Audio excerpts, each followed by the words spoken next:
it's that notion of co-creation, right, is really, really powerful. Other folks? Yeah. So I really want to share the quote that we were discussing, and it's technology is not a neutral tool. And that one really resonated with us because we're teachers and administrators and instructional technologists. And basically we just talked about how since technology changes so fast, it's like impossible to keep up. And how do you work with teachers that are falling behind and teachers that already have these skills, and how can we create kind of like a balance between all of those different areas of knowledge and make sure that students get like equal, amounts of education that way? I'd love people to answer that. Cause that, I mean, there's a lot to unpack there. Yeah. To pick one more idea off the argument, Nelson, the administrator in New Jersey, mentioned that the importance of team building in that respect, because when you have older teachers who are not as comfortable with this newer technology. This is the second session where Peter has spoken up and said, wait a minute, hang on. When you have teachers who are more resistant to change, no matter what their age is.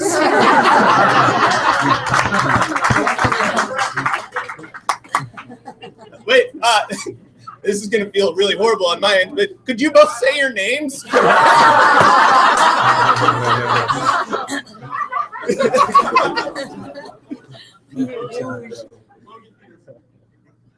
And your name, ma'am? Jess Rangel. Awesome. Can you repeat your question to Jess? Like, what was that initial? Okay, so since technology is not neutral and it's changing so fast, how can we make sure that all of the students get the same amount of like digital skills and digital knowledge, or even just education in general? Yes. I think you need to be clear on what you want, because the technology doesn't really, it's a tool. So if you know that you want a child to be able to ask a great question and think deeply and research and just dig in and be an intellectual and be a scholar, then the tool doesn't quite matter. And if they can learn on the fly, which is what we're looking for, that's the goal here. So whether it's an adult or a child. Yeah. This is where I have to bring in pedagogical concerns as well, because it's not just the amount, it's about the quality. So there's definitely, there could be two schools that get the same amount of technology. One of them is getting test prep to death, and the other one is getting to do a whole lot of research on whatever they want. And of course, we know that goes through racial, gender, and class lines. And that's something we need to keep pushing on, because a lot of this is systematic, right? This idea of having one-to-one laptops is not a panacea for everything. This idea of having Wi-Fi for everybody and giving everybody, so long as they have fingers or they have toes or they have limbs, like give them internet and everything will be resolved. And, unfortunately, You mean it doesn't work like that? Well, for some people, I'm sure it does, and then they wake up and realize it doesn't work that way. And so the pedagogy has to be there. And if the way that we work through our systems is still tied to all these issues, then okay, like that's what's going to keep happening. But if we find a way to systematize equity in a real concrete way, which I think this book discusses at length, then we need to find a way to keep pushing that button so we can systematize the pedagogy, and then the technology just becomes a lot easier after those systems get implemented. So, and from a selection standpoint, the principles of universal design for learning and this idea of born accessible resources, right? So talking about technology not being neutral and thinking about, if we buy a thing, who is that not accessible to from a physical standpoint, right? Like, what is necessary to interact with this piece of technology is at a very basic place before, I would say, kind of how you are teaching. But it's whether or not students have physical access to some of those things. And there's another fascinating thing too, and we struggled this year. So Pennsylvania State Keystone exams. We were told this year, like everybody just kind of assumed that our school was going to move to the online tests, right? That they're going to have to do tests online because that makes technology right, because of all the things that I just said. And the funny thing is that the state found out that we send our laptops home with children every night, because we send our laptops because it's their tool. And they're like, oh, well, you can't give the tests on them. And we were like, why? Because you don't control the machines. And we were like, but see, And we were like, okay, paper and pencil test, who cares? But like, that's fine. Also, you're assuming the children care about your tests. Well,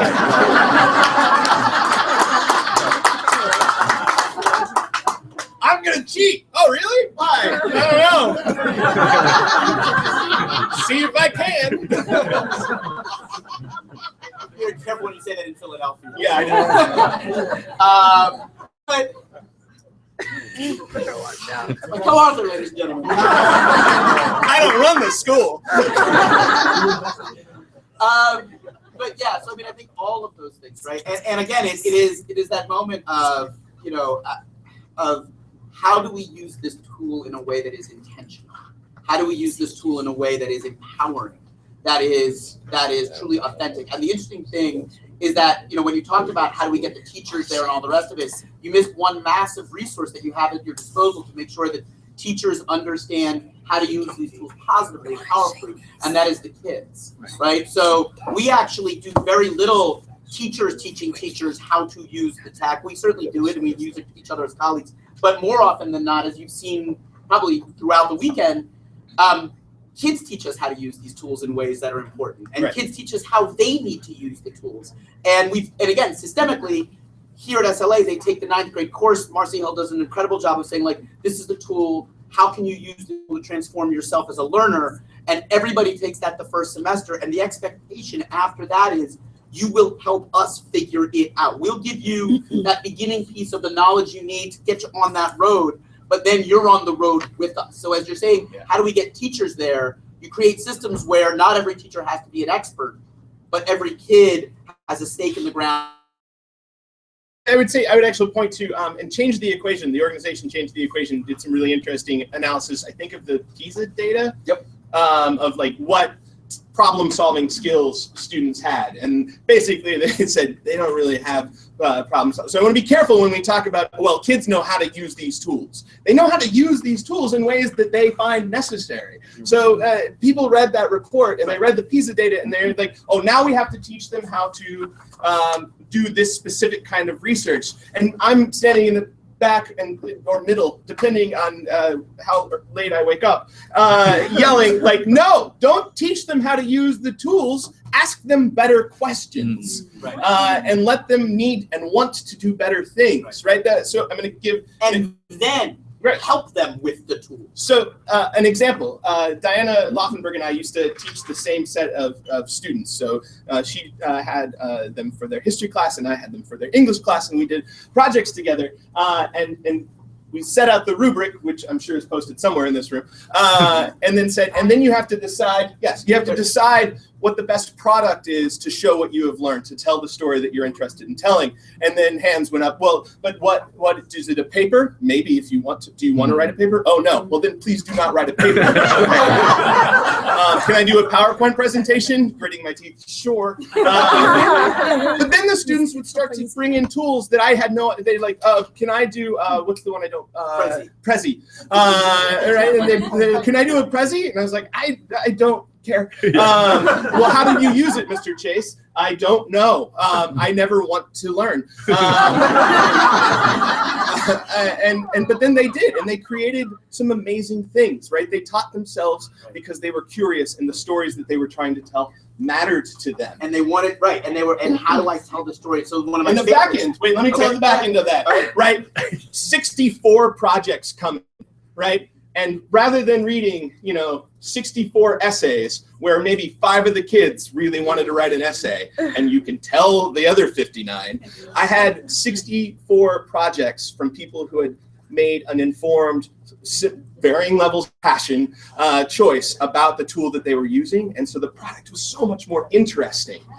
So it helped make my quality of life better as well. And one of the projects is just such a cool thing. One student did a stop motion animation, right? The story, and she was just like, I need a way to tell the story. And like, she wanted, and she also had she wanted a reason to learn stop motion animation. She wanted a way to tell the story, and she did that. And we were like, how many hours, and it was just like, she was like, and she didn't sleep, which gets to the challenge of some of this stuff, which is take care of the children. Yeah. Because, no, that's not really that you laugh, but so one of my favorite moments. The best part of that project was she showed me the first draft, and I said, do you want to know about the typos you have throughout your stop motion animation? And she said, can we wait like an hour? I just need it to be really good for right now. That's fine. But what's that? What's number 96? There's a couple. I mean, we have a list. But if we tell you, you won't buy the second book. Right. I can't remember right now. But no, there are. I mean, that's I think what we're trying to still figure out. So just on that end, one of the challenges in all this stuff is that there was a staff meeting one time a couple of years ago where I asked everybody in the 11th grade to bring 2 weeks of all of the work stuff they were going to ask kids to do. And I compiled it all and I gave it to everybody. And I said, all right, everybody, take this apart. What is, and everybody, and because the SLA teachers are thoughtful and awesome and amazing, they're reading and they're going, this is wonderful. Zach, this is gorgeous. And Diane, the project is good. Roz, this is amazing. I would love it. And I went, yeah, that's 2 weeks. And everybody went, oh. And so as we do this, right, what's the worst consequence of your best idea, which y'all know is one of my favorite things to ask. When we ask kids to do authentic, empowering, real stuff where they take ownership, and they're doing that every day in 5 different classes, you also have to recognize that don't break the children, right? Like, and that's a really important thing, because we were noticing we have a young woman who's now in college, and she put herself into everything she did. And despite that, her mother wanted to do even more and even more and even more. And so the mom called me up, upset that she didn't think our physics class was hard enough. Our physics class is hard enough. And I had to say to mom, I said, I need you to know where your daughter is right now. And she said, what do you mean? I said, she's asleep on Jeremy's couch. Jeremy works here at SLA. I said, because she's exhausted. I said, so maybe if physics is an easy A because your child is brilliant at it, good. Yay. Take the A. And mom was like, I apologize. Thank you for taking care of my daughter. And so those are all things and I say that because we can fall in love with how awesome we can give kids the opportunity to do real stuff. But we also have to take care of them. So I just say that. So other ideas, other stuff. Are there anybody else who wants to share something they heard? Or yes, who might? I would say that even from what both of you have said, something that we did talk about here, the quote that we used dealt with, it said, for students who have a reason to believe the overarching society is not one that supports them, school cultures were punitive, disciplinary policies are the norm, etc. And so we talked about sometimes looking at value, and as educators, what do we sometimes look at as valuable, and then really place that on top of the student and say, you have to believe this is valuable too, but not necessarily evaluate what is important for them and what they see as valuable, and how we can then sometimes, as my sister here said, change our own or reframe our own thinking and understanding why they feel something is valuable, and then allowing ourselves to also see the value in that, see the God in them, and the value of what they love, so that we can then continue to inspire. And it is a scary proposition because there's a middle ground, right? There's the I just assume that school is not interesting, it doesn't care about what I value, and then you get a teacher or a set of teachers or an entire school that says, what are you interested in, what's valuable to you? And then there is often deafening silence because you are dealing with the miseducation or the harmful education that they have had sometimes for years previous. And so that is real wait time. That is the wait time that matters. Let me wait as you really think about what's valuable to you. And then when the voice starts to happen, right? It's not giving students voice, which is a thing that, please never say that, anyone, ever again. Never say you gave anyone power or you gave, they have it, they're born, they're human. So it's like waiting for them to remember that voice is there and having that space to use it. And there's that silence in between that feels so uncomfortable for the teachers because it's like, well, maybe they can't come up with their passion. I'll tell you what your passion is, just a second. Well, and one of the things I learned from Zach is the power of 2 words. say more. Right? It's a really powerful thing, right? Say more. You know what I mean? Like, and it's you know, it's less. There's less of a value judgment of, can you explain that to me, or what do you mean, or any of those other things which can be interpreted a lot of different. Say more, right? It's a really simple thing to get kids to start to unpack that first time they feel that they are allowed to talk in class. That first time they feel like that someone is creating the space for their voice, and so they take that tentative first step. And if we do that thing, we're like, okay, great, you said that. No, now the person who's been waiting because they have their hand up every single class, you say your thing, right? Like, and that person's like, well, I took a little risk, but like, well, say more. Tell me what that means. Speaking of, first of all, what's your name? Oh, I'm sorry. Kilolo. Thank you very much. And how do you do it? In your space, how do you make sure that you are keeping yourself in check and finding out what your students are interested in? It's through constant reflection upon myself. I think it's when we ask a student, or even just what you just said in terms of giving students choice and not exposing them to choice, but allowing them to expose you to choice.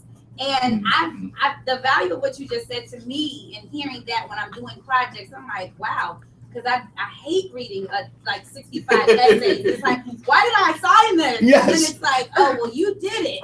But why not? And God save, yes, the last essay you read, right? That is right, exactly. So some ways that I try to do that, though, in exposing and remembering myself to stop talking is really pushing students through Socratic seminars, and because when I say that I can't talk during the Socratic seminar, they're just so excited because they're like, oh, good, you shut up now. And it's like, okay, so it's for them to question and to talk to each other, and you hear the value of what they're saying and what is important to them, and not what you telling them this should be important to you. Yes. What I found really immaculate about this piece, the classroom teacher who is willing to fill out a lesson plan for 20 minutes of the students, I thought that was really excellent, because if you just throw away 20 minutes of your time of the lesson plan that you're getting assigned, then helping a student who can't catch up quite because of the work that is being assigned is maybe a little too difficult for their expertise. And I feel that this is possible because kids need to catch up. And if you're failing, some teachers don't care as long as they get through the lesson, and they probably give you like three days until a test, and you don't know what to do because you don't have the right what word should I say? The right settings of which the teacher is giving you. And I think it's probably difficult for the student to try to comprehend what the teacher is trying to instate. And what's your name? Ayana Fraser from Horizon Institute. And I think it's one of those things, I mean, again, there's so much to unpack there, and thank you for that. What does it mean to learn something, right? I mean, at a very fundamental level, it's one of the questions you were asking. What does it mean to learn something? And does it have to be at a moment in time, right? So like, great, you taught, I need you to know this thing because we're gonna get tested on it or whatever else. But if you don't learn it by Friday, have you failed? Have I failed? What does that mean? How do we create the space for relearning? How do we create the space for people to take things apart at the time and space that they need? How do we create the spaces for us to teach one another? You know what I mean? And all of those things become really powerful. How do we create the space to ask ourselves, is it important we learn this? Right. Well, and I would do in the classroom, I would tell my kids that they had a chunky milk day pass. And I started with middle school, just in case that language sounds strange. But it'd be like if you had the morning or day where you poured your cereal, you poured the milk, you started to eat it, and that's when you realized the milk was bad, like that's a chunky milk day. I don't need to know what happened. I just need you to know that is the pressure valve that you can push on. You can walk into the classroom and just say, Mr. Chase, chunky milk, and I will be like, that's cool. Let me know when you can come and be a part of this. And having that, a colleague I used to teach with would give students a volcano pass. right? So the students who oftentimes were dealing with anxiety or with stress or just couldn't manage some of their anger right away, had a volcano pass that they knew they could just hand to that teacher and go and get some counseling help because they needed it, right? And we knew that we didn't need to ask the question, right? The kid knows this is getting too much for me right now. And I knew that there was a colleague on the other side of that who was going to help that student process in a very low stakes place to help them work through some of what they had going on. We got a hand in the back that I've already nodded at. Go back to a comment. If we offer a little bit less, it gives them the opportunity, it gives the students sometimes the opportunity to value what you say. So when they hear you all day, the value of what you say to many students probably goes down. But if you're not saying as much, they might value or find something of value in what you're saying. And who are you? My name is Scott Thomas. Thank you, Scott. That's in the book, which is the thing I get to say now.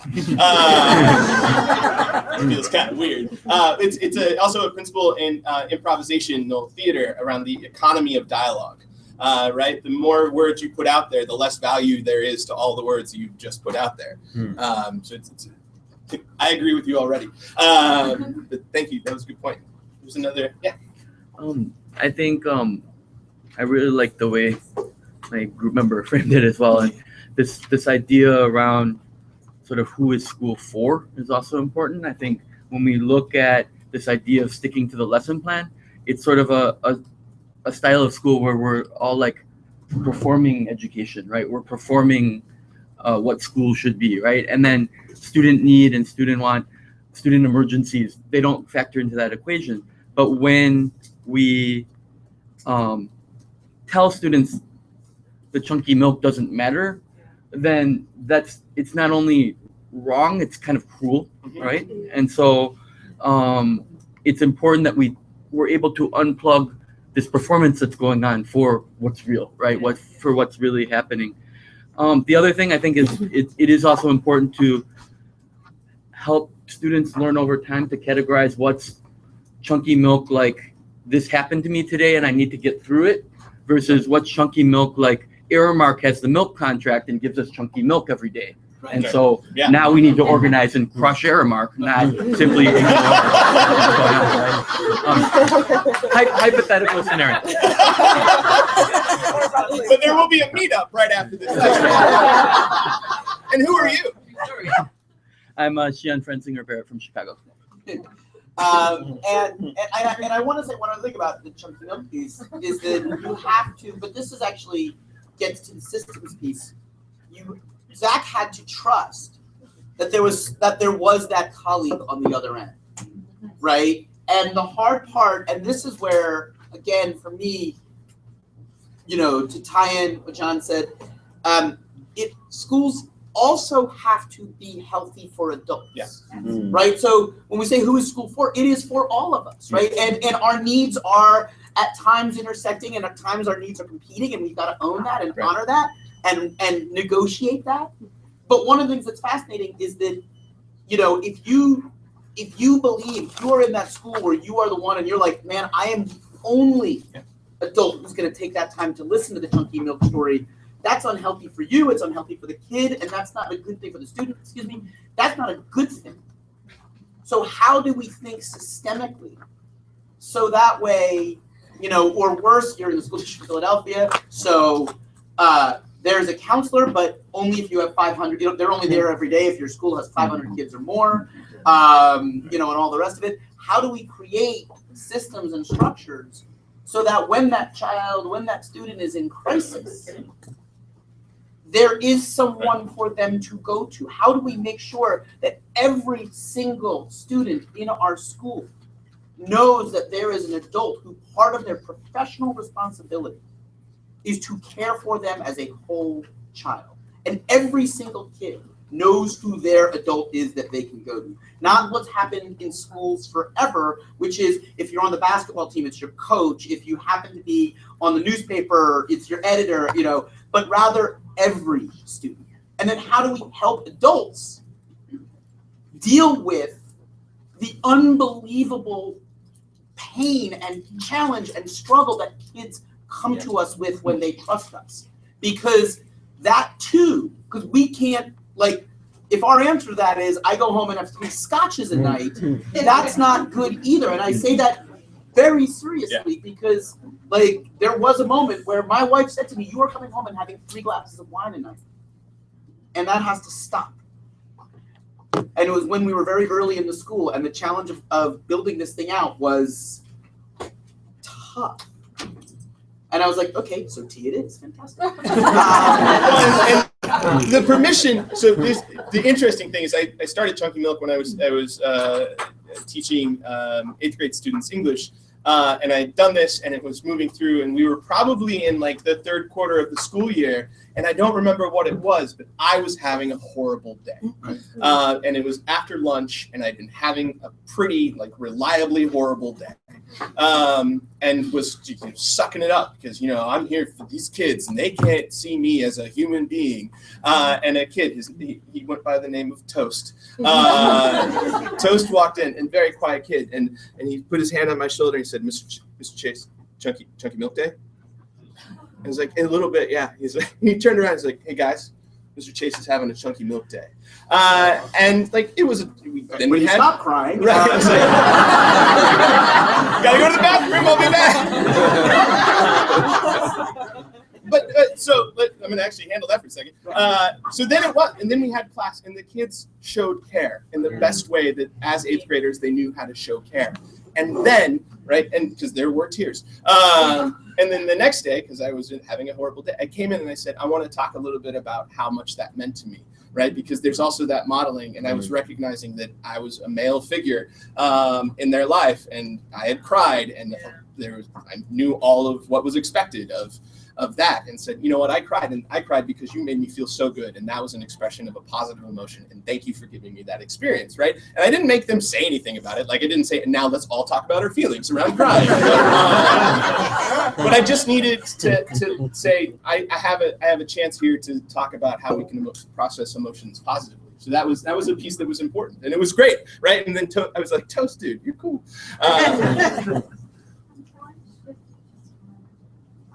I've read a lot of things about education that come from a lot of consciousness. And this year has been kind of a watershed for me. I turned one of my classes over to my 2nd semester of seniors and said, after I asked them if they understood, I wanted to know each of them when they first understood something. Those stories were visceral. They felt it physically, some described it as their head exploding, but they all knew the moment that they first understood something, inside or outside school, didn't matter. Then I asked them what they thought was the difference, if any, between understanding and learning. That went on for 2 days. And so then I asked, getting back to what you're saying, how can this be a place of understanding, or do you want it a place of learning? And I'm terrified. Wait, what did they say? We want it to be understanding, and I have to sit silent as they negotiate how this is going to happen. And to his point about talking, I'm trying not to talk at all. And students who aren't practiced in asking big questions and probing, it gets really awkward for them. And somebody stands up and says, this is ridiculous. We're 2nd semester seniors. We should be able to be having conversations. And someone said on Thursday, but this is the way we do this. And then they turned to me and said, that helps us out. Yeah. And that's powerful. And I just want to, like, that ability, and that ability for a student to turn to you and say, you have to help us. Like, we should never forget that we are teachers, right? And that we have that role, right? There's something really incredible. Like, and I think all of us who've experimented or delved into project-based learning, or however we want to call it, this kind of inquiry-driven stuff, had that moment. I remember the first time I had kids doing projects when I was a 1st-year teacher, and every single kid in the class was working, and nobody needed me. And I was like, and And as it happened, my principal walked by, and I was very lucky. I had a wonderful, caring, progressive principal who knew what he was looking at. And he looked at me and he said, "What's wrong?" And I was like, I don't know what to do right now. And he said, "This is the best teaching you've done." And I was like, yeah, and he was like, oh, I get it, right? Like, yes. And then 5 hands went up, and so like whatever. But that notion that we can step in and out, right? That notion that we can give them space and then step back in when we're needed, and that if they trust you and they trust us, our students will when we are needed. Yeah. Mm-hmm. You know what I mean? Like, and that's really important. Like, because it speaks to the need to keep listening. Speaking of, what is your name? Memory. My question is, this was a watershed year for you, right? And what was the catalyst that led to you saying, this is how we're going to do things this semester? I don't know, I've been thinking about it for a long time. It's so top down. Like, even though I try not to do it, it's my will. Right. I choose this. I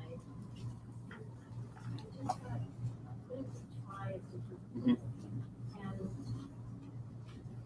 because I trust them. I think that they just lack process. They haven't had enough time to approve how to get paid that would lead them to understand. Right. So it's really, I want to point to the change there, because there were some, very frequently, how do we start doing this is a question that we get when we talk with folks. You started doing this probably months ago when you started seeing that there was a problem, right? Your change started when you're like, what am I going to do differently? Your practice changed in a big way when you started having these conversations, right? So asking the question, how do I change this? That's the first step of the change process, which is, first of all, which is brave. Second of all, is loving and caring. Right, and so those are 2 things, and you needed to be in a good place, because what often we see, right, is people who are like, I'm going to do project-based learning, and they just decided because maybe they came this week and they're like, yeah, that's clearly the answer to everything. I've never thought of it before, but I'll go do it now. They do their first project and they're like, well, that doesn't work. Clearly, my kids can't do projects, and it's just like, well, no, maybe you can't do projects yet, right? And that's the thing, is that change process has to come with a lot of thinking. That is reflective practice. It's reflecting before you get to the practice portion. And it turns out that the answer to the challenge of inquiry-based teaching is more inquiry. Yeah. Right? Like, and that actually, and it's one of those things that I think that it's one of the questions that we get asked a lot is, what have you learned over now 10 years?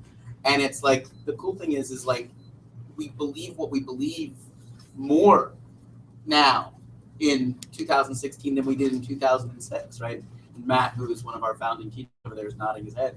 And it's like, 10 years ago, we were like, we think we have an idea, maybe? And those early faculty meetings were like, okay, we still do it. Do we believe? And then you get to this place where you're like, oh, and it's not that we figured it all out, right? And listening to the workshop school teachers earlier today saying these exact same things 3 years into their school was really awesome.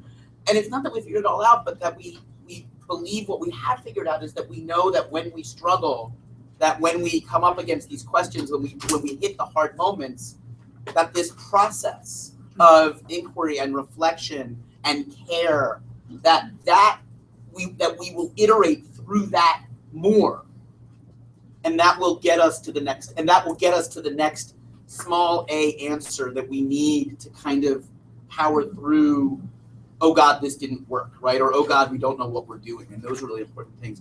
I want to, let's see, so as usual, this started, right, so everything. We had this idea that we were going to. I understood exactly what it just said. That's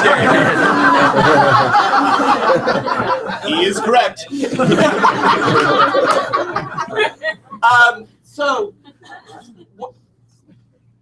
I have a question, which is, we can do one of 2 things. We can keep doing this big, but there are a smattering of voices, or as I'm looking at time, my personal thought would be, send you back into your groups, grab another thing, take another 7 minutes, take stuff apart, and then we go again. But yay, voice and choice, yeah. I'm gonna give.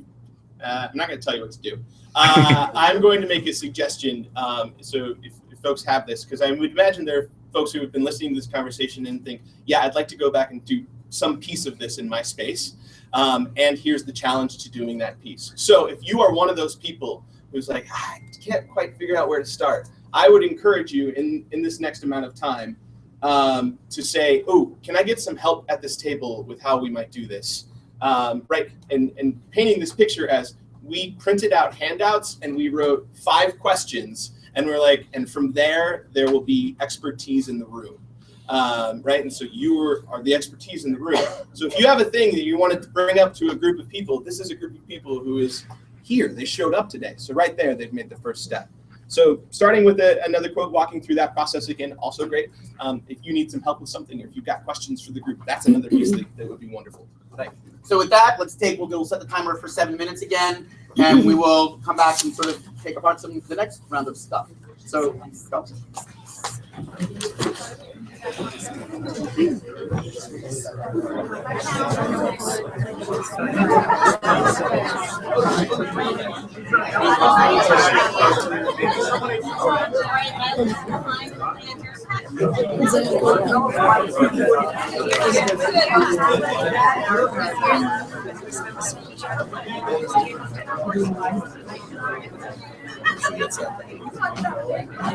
This one's hard. An economic approach to talk in the classroom. The way I see this is trying to connect, with, depending on which level you teach, but like I assume it's from grade 9 to grade 12, trying to connect what you're teaching in the classroom to what's happening out there in the real world. And maybe it will enhance their drive towards your subject. Interesting. That's how I perceive this segment. I see that now that you share that, that's very valuable. I was kind of looking at it from a different perspective of the value of talk time in the classroom and how it's like neglected voices being heard are much more valuable than the same voices being heard, whether that's the teacher talking too much or certain groups of students not heard. When I was trained in Japan, my collaborating teacher, my advisor, made me use a chess clock, and every time like I stopped talking, I would hit the button, and when the kids were done talking, I would hit the button and talk. And so it showed me that, I thought they asked me ahead of time, how much do you think you're talking? And I was like, probably like a third of the time, and it was like 60% of the time, right? And so like, we've seen the same thing in terms of male and female perceptions of the amount of talk time in conversations, right? Men always think that if it's 50-50, we're being drowned out, right? Whereas when we say it's even, it's actually us talking 90% of the time or something like that, right? So I think, not to say we need the data and economic everything, but that this can be valuable. Yeah, I agree, because this can be valuable for kids who has voices, but the other people who know it more better and know how to explain it more clearly, I guess they'll blow up, I guess, and then maybe they'll kind of overshadow what they're talking about. So I guess they're still somewhat in the background, or maybe they're just legitimately quiet. They don't want to say anything, but they're brilliant, but they just keep quiet. So I guess if like the teacher had a different approach, would be like, the old school calling somebody else, because I think that's valuable, because even though they're shy, they still get to participate, because that's so a valuable lesson you need to learn in that life. Yeah. And then also what sort of conversations are happening. So if the majority of the student talk is just answering your questions, so even if you ask a question and they spend 20 minutes talking, that's valuable, but what's more valuable is if the student then asks the question, like that is more valuable in my sense. Economically, the students asking the questions and being able to think through a text by them, without the teacher leading through that question. I think that's also a stronger approach and more valuable conversation than just answering, I agree with you because they want to add on what you have to say, because instead of, or raising their hand and saying, I actually have a question about this, and then posing the question to the class. that they like that's more valuable. Maybe they should do maybe a sort of Socratic seminar, so that every student has to say something. So that would be a different approach to what the classroom is set up in a different way, and probably they need to ease in and get more comfortable into what is being stated, and the teachers are talking. So I guess maybe they can start to come out more with a more reasonable and developing way. Yeah. I love Socratic seminars. I like doing fishbowl Socratic seminars where there's like an inner circle talking and then the outer circle grades and then they switch. The outer circle, I always have those like stronger mix of students who are a little bit more shy so that they can hear the conversation happening to the students who are very much more vocal. And they know not exactly, but pretty much the exact same questions being asked, right? That makes them feel successful. It makes them feel like they have confidence, which is key, because if they have confidence, then they're going to share something else, right? And then probably another reason is for people, it's probably an answer that they couldn't quite understand, and then the other students might degrade you and say that your answer was wrong and start to laugh, and maybe that the inner inside of you maybe doesn't want to talk as much, but you'll write it down on paper, you'll ask questions like when class is over, but inside the classroom curriculum, you probably feel as though that if you say something, it might be wrong. So you're kind of having like a debate in your mind: is it right or is it wrong? And if you say it out loud, it might be a different approach to what the other students might say. So I find that interesting for kids. They really do need to talk more in the classroom for better purposes. I mean, I think you're talking about, I don't know if anyone mentioned it, creating a safe space. Teacher, really, it starts with the principal. Principal creating a safe space in the school where teachers feel that they can take risks. On the same token, teachers creating safe spaces in the classroom where students can take risks and then not be cast aside or felt as if they're different because it may not be on the same line everyone else thinks. I mean, it's interesting. We were talking yesterday. We were at Whiteman University talking to the professors around we're redesigning our school. Based on that, part of the conversation is the trial and error. Like we're not going to get everything right the first time around. Even when we did SLA, same token, we didn't get everything right the first time. This is a progress, and a progression.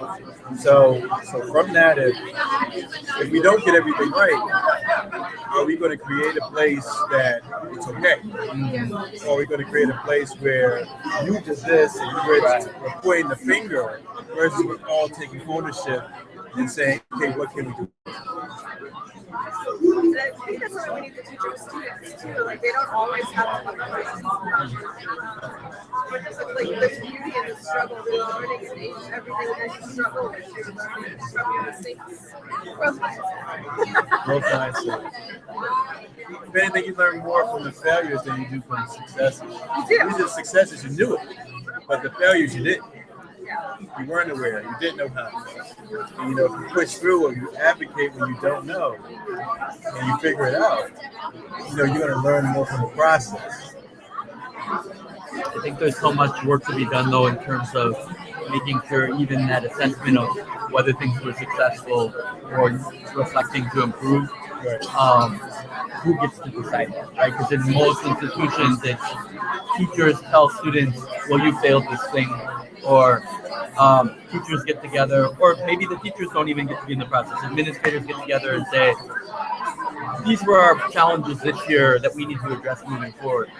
Whereas, like you said, it's got to be the safe space where everyone feels comfortable sharing that if we're really going to improve together. I guess a question I wanted to ask you, what do you see doing in a situation where you said it needs to start with the principal, but there are plenty of buildings across the country where the principal is one of the root causes of lack of safe space. So, I know what I've done to create safe space in my one classroom, but I want to think about it more on a broader global level. I know. All right, everybody.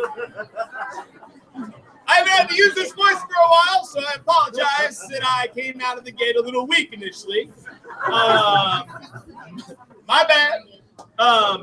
So I want to give you, before we get into what you were just talking about, I'm going to give you two challenges. One of them is, I would imagine there are conversations that have just happened that are deeply, deeply about the things about which you care, about people about whom you care, and about things you hope to accomplish. And I bet there are some of you who have no idea what the name is of the person who was just saying, this is the thing I care about deeply. So the first challenge is that before you leave this room, find out who the heck you've been talking with.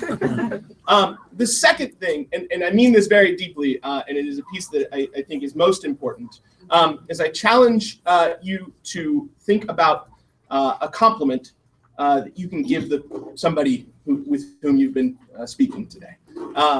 Matt knows about this. One of the things that I used to do, I just called you out, I'm sorry. One of the pieces that I used to establish culture in my classroom was called high-grade compliments. I don't think it's in the book, right? Yes, it's in the book. It's in the book. You wrote that. I wrote that one? Awesome. I'm sure it's so good. But the idea behind high-grade compliments is that we oftentimes tell kids how not to talk to one another. We talk to them about how not to show their emotions to one another. And then we do a very bad job of modeling how some sort of positive interaction could be that talks to a person.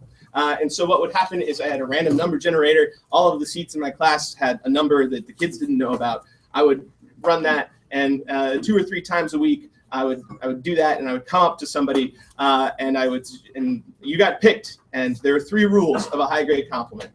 1, don't just start talking. Pause and think about what you're going to say, because you're about to make somebody's life better. You should at least be able to articulate it. 2, close proximity is necessary. Not right on top of somebody, but close enough to feel like you're in the same shared space. And 3, attempt to make eye contact with somebody. And then what would happen is everybody in the class would be quiet. They would just silence each other. Oh, they're about to get hey, I'm about to get a compliment, but they wanted that for one another. And then it would just be a high-grade compliment, which is not about somebody's appearance. It's not about what somebody is able to do, but is about the person that they are. And so I challenge you, before you leave this room today, to think about the thoughts that you've heard and shared, and think about a person whose day you might choose to make a little bit better by letting them know that they're pretty cool. All of that said, what just came up in those conversations that you heard that we should share with the larger group? Now you're all thinking about nice things to say. That's fine with me. We can be silent. It's not the worst thing in the world. Yes. Our group, the quote we had was, when teachers see themselves as learners and researchers and planners, they question traditions and policies, and as a community, everyone has to learn how to bring these ideas to bear to make the school whole. And what resonated was the end.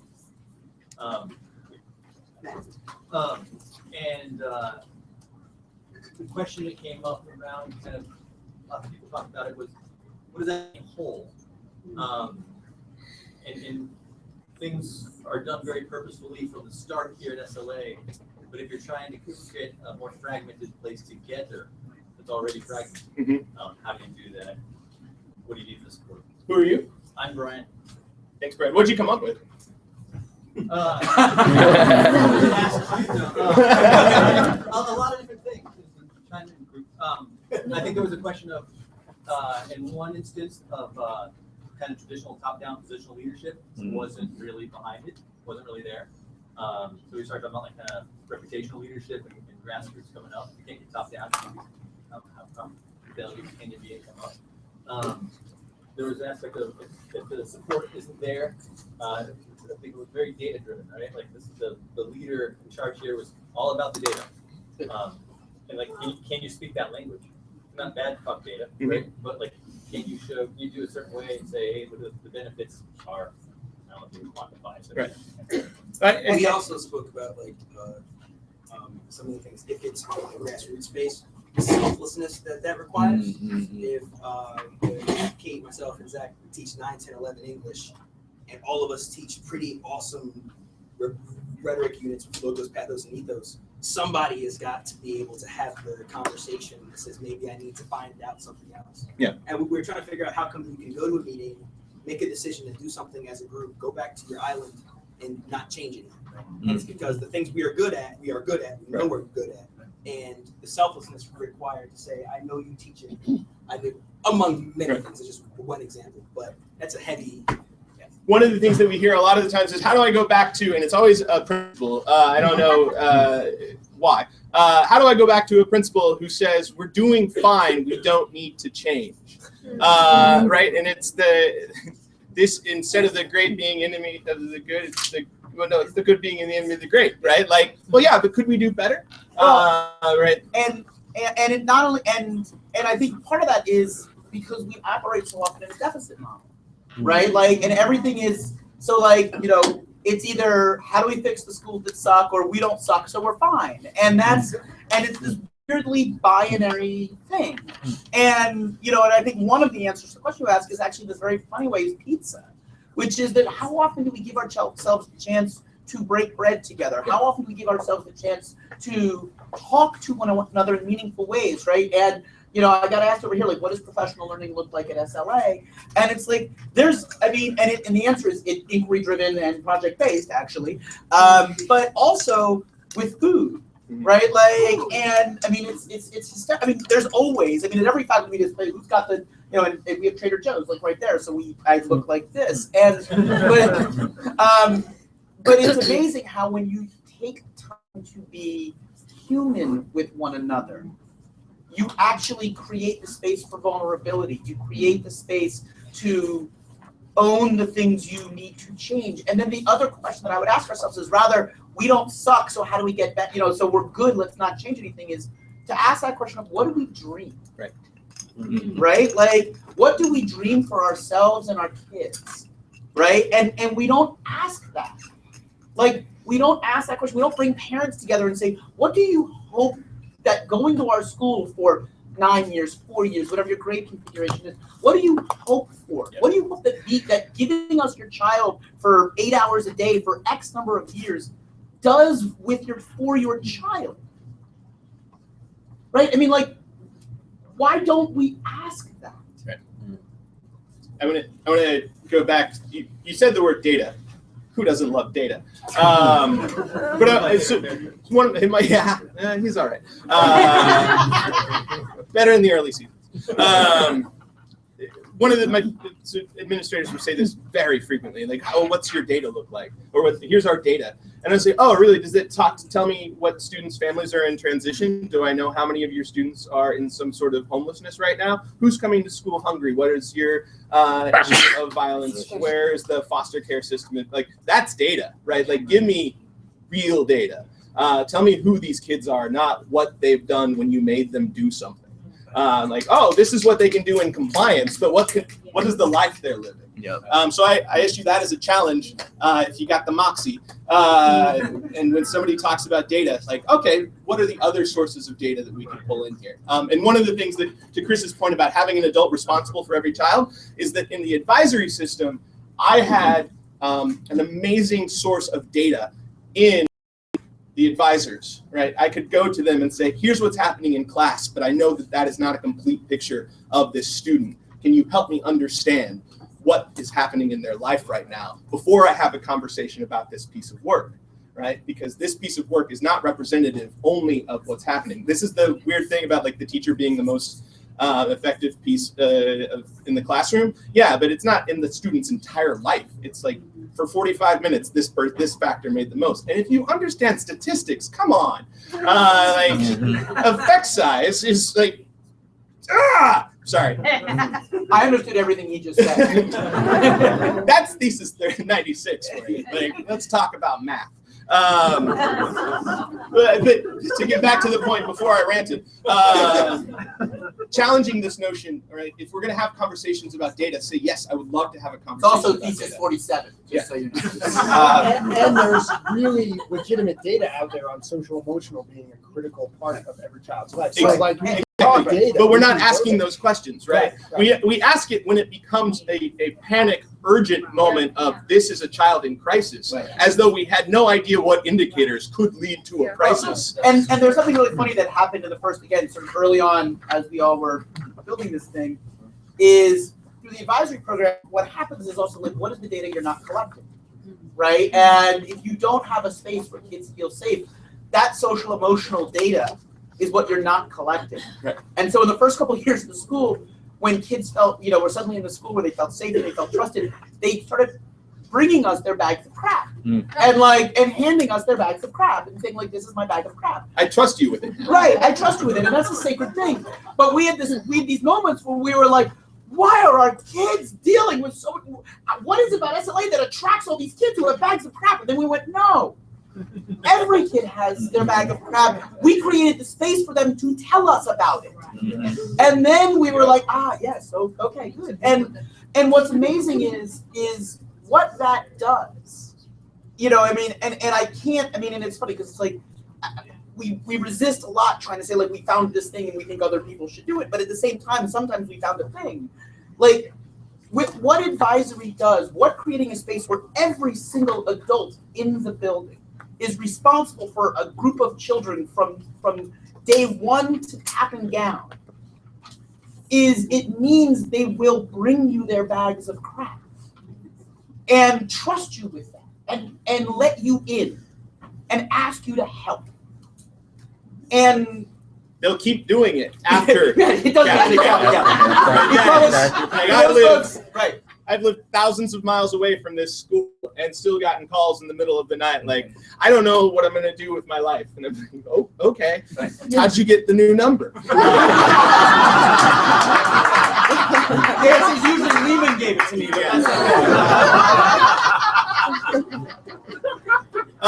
But that's great, right? That is what citizenship looks like, right? That is what a society, a community looks like when you feel like, oh, there's another person I can reach out to. That is a beautiful thing. Right. Yeah. You had a hand. I want to piggyback off what Matt said about the selflessness in one classroom. We were talking a lot in our group about like what it looks like when you start doing inquiry-based projects and when you start doing this in your classroom. And I think that's gonna, for me, my first 6 years of teaching was like very lecture-oriented and teacher-based. And as you transition into it, I think the toughest about it is that idea of like you have to be ready for the mess. Yeah. Like it's not gonna be clean. It's not gonna be clear cut. And I think like that. I mean, even like you'll never get the project will never be quite right. Right. Like, but it's this idea of letting. And I think I can't remember the name over by the window, but the same Memory, idea. actually. Was it? Memory.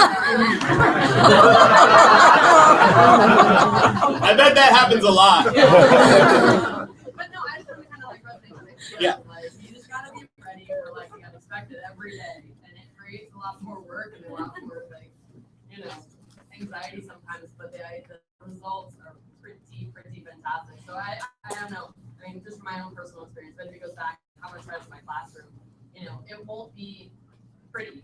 Yeah. No, but the anxiety about surrounding something better than the boredom of nothing interesting happening. Right. So like, worst consequence of your best idea, right? Again, sort of thing I sort of hit on all the time is we don't fight the battle here between bored and asleep. We do fight the battle between empowered and entitled. Right? Like, because when you empower people, again, notice I did not say kids because this is a human problem. When you empower people, they occasionally get a little entitled, or we occasionally get a little entitled, to indict myself in that statement as well.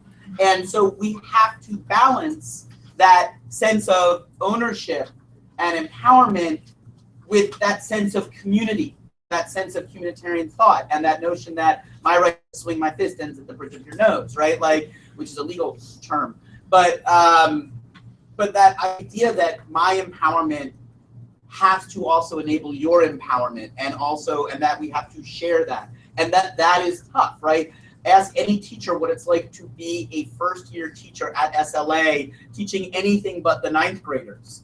And the kids will be like, oh no, this is our school, we'll tell you. And then we remind them like, our teacher, come on, like, you know, because there's a little bit of a hazing process goes on. Because, you know, our kids think, you know, well, this is our school and you're new and yada blah. And we have to remind everybody like the ethic of care is a transactional experience. And it is something that you gotta care for someone who is coming into our community new.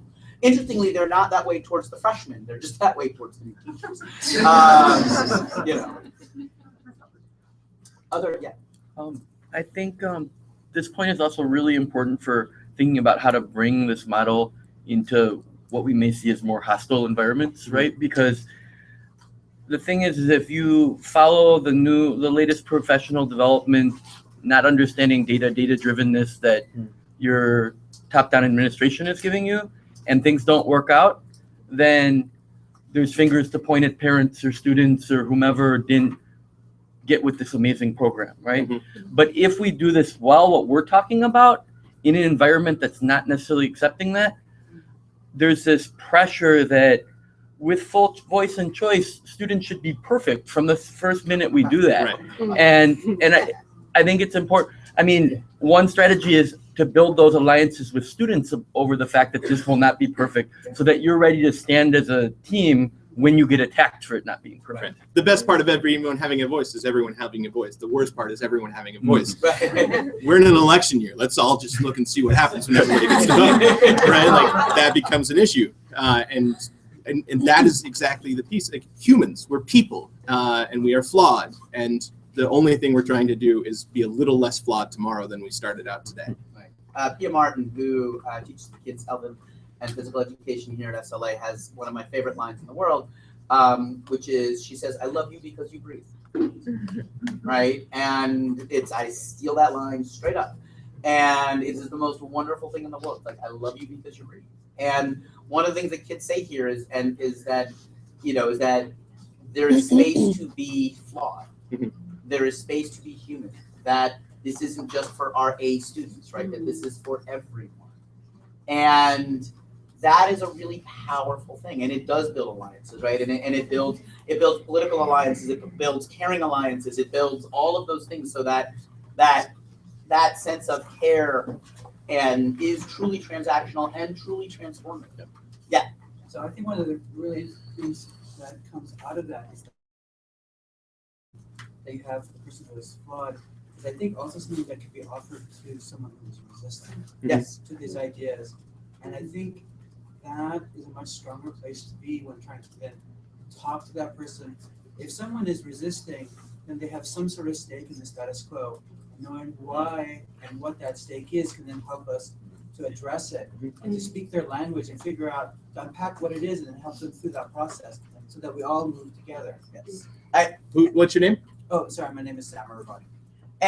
Yes, and that is true for students, that is true for adults, that is true across the board. I think one of the things we do is we say that, we say, especially in tech sometimes, teachers just have to understand, we can't just say there's no reason to blah, blah, blah. We just assume that. And what we do when we think that we can just power through our reforms or our ideas or whatever, to stay away from that word as a sort of charged word, is we don't honor the fact that fear is real. And that's like, if we don't honor the fact that people have a vested interest in the way things are for good and bad reasons, then the changes we're looking for won't be sustained anyway, because we haven't acknowledged that pain point, we haven't acknowledged that fear point, and we haven't owned that this is hard. And then every change is a loss, right? You have lost something. And now whether it's something you get to keep or not, there is a loss that is happening there. And recognizing the grieving process that happens when change happens in a life is a real and honest thing. I also think it's beyond just this idea of resistance. I think, you're just talking, and Andrew made a good point about his first visit here to SLA, that the thing that impressed him most wasn't innovation, project-based learning, was the ethic of care. That is just evident everywhere. And I think that when we talk about School 2.0, that may be the secret that no one wants to talk about. And I can tell you right now, I don't think all of our teachers have that. And I don't think they started the profession with that in mind. And I also believe that there are a lot of our teachers who will never get that.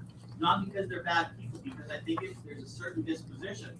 I have a daughter who's 28 years old who decided to go into the teaching profession and realized soon into it, she doesn't have that and she's not willing to make the commitment that she sees is necessary to be an effective teacher today. Because when I began teaching, I felt like 80% of my job was instruction. I was taught to be an instructor. Then there was another 20% that was about management and maybe I had to care for kids a little bit. I think that's almost flipped.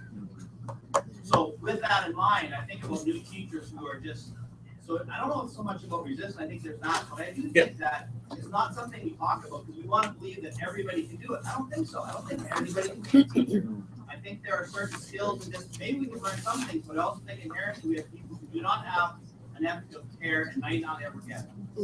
We're gonna let one of our students answer that. Okay. So, my name is Marcus Villacora. I go to Science Leadership at Beaver, and I don't know why, but when you were saying that, something came up in my head. Like a lot of the times when the teachers don't click, it's because it's hard. I've actually been doing research on what makes inquiry-based learning so good and what the future of schools will be like. And by the way, plug right here, I'm going to be in the library and like talking to me. But I think it's hard for people who've been taught a certain way to change it and then teach a certain way. It's like when you guys were in school. And all you old people who are in school.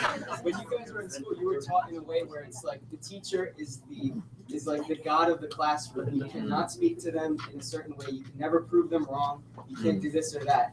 But I think it's hard for teachers to realize that the students in the classroom are also people, and sometimes people are wrong. So students can be wrong just as well as teachers can be wrong. And it's hard for people to drop this sense of the teacher is the god of the classroom and make it the teacher is another student in the classroom, just one that's higher than the other one. And so hopefully you want to engage Marcus in this conversation. He was being realistic. He's doing a lot of research around this and is fascinated to hear what educators have to say about this. What time should they meet you in the library? Actually, after this, I'll probably go up there. All right. Yeah. So please go and help him with his project and thinking through these questions. We are at the end of time together. So my challenge to you still stands. Don't leave the room until you know the people that you just sat and shared ideas with. And please say something nice to each other, kind to each other, and caring to each other. Thanks for spending. And we'll be signing the books at 4 o'clock if anybody wants to. Yeah.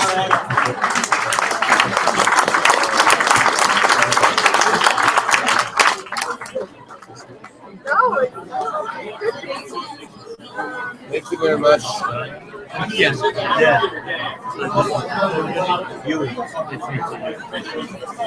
Really appreciate your comments about giving space to the students, but to the staff.